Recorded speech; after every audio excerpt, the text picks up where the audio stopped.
The thing about politicians is that they're very much like prostitutes, but only more expensive. There's no one who knows more about the arms trade globally than Andrew Feinstein. And it all started when the ANC and the South African government went into the arms deal. And obviously we know how controversial that all was.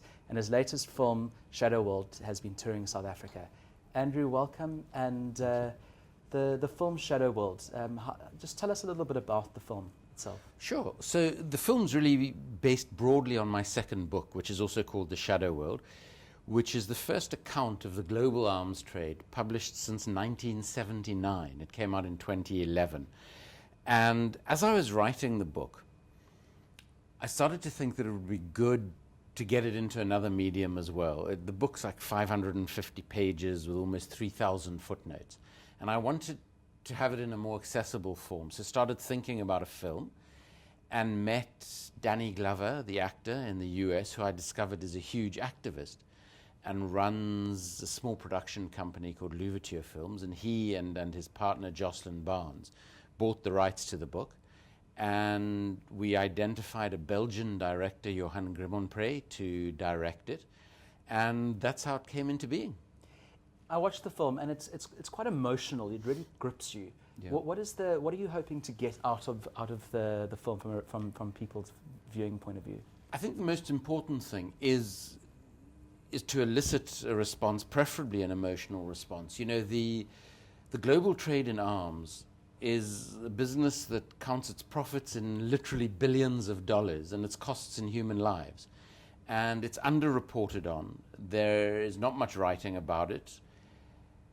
And we really want the film just to bring home to people the basic features of the trade, the fact that it accounts for 40% of all corruption in global trade, the fact that these companies, the weapons makers, are incredibly close to their governments, who support them in all sorts of legal and illegal ways. And of course, it also has a huge impact on the prioritization of war over diplomacy. So we wanted all of those many varied aspects of the trade to be communicated to the audience, but in a way that they can relate to personally and emotionally. So, I mean, you're very critical of the US President Barack Obama, of Hillary Clinton, of pretty much most world leaders, Tony Blair, George Bush, obviously in South Africa, and Thabo Mbeki, and going for the arms deal as opposed to saving lives with ARVs. So what? Is anyone listening? Well, I think for quite a long time people had sort of forgotten about the trade in conventional weapons. A lot of the activists working on it in the 50s and 60s, for obvious reasons, sort of gravitated into issues of nuclear weapons and fighting nuclear weapons, which presented a far more immediate danger to the world. But more recently, people have become far more concerned about the conventional trade again. And I think the reasons for that is, first of all, that we're seeing a lot of war. So to give you just one example, the United States employs more people to run one aircraft carrier than it has diplomats across the globe. And the US has 10 aircraft carriers and is in the process of commissioning an 11th. So the sort of default way to deal with differences has now become conflict. And I think more and more people are getting disturbed by that. And we're seeing that in a whole lot of ways. Recently, the European Parliament voted to stop arms exports to Saudi Arabia because the Saudis are involved in all sorts of conflicts in the Middle East, in Yemen, in Syria, in Bahrain. And in Yemen, it's been shown that huge human rights abuses are being committed by the Saudi offensive.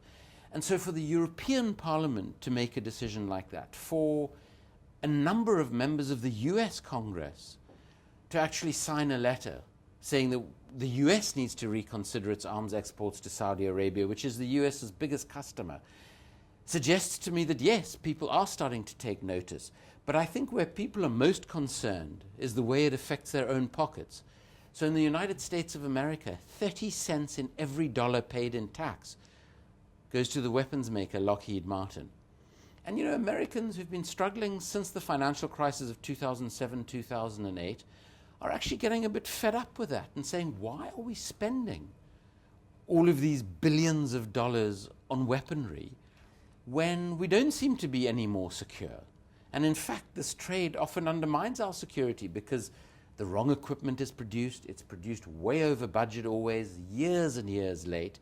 So they're asking themselves, why are we spending $1.5 trillion of our tax dollars on a jet called the F-35 that a number of military and intelligence assets say is irrelevant to the sorts of conflicts the US is currently engaged in and likely to be engaged in for generations to come, maybe forever?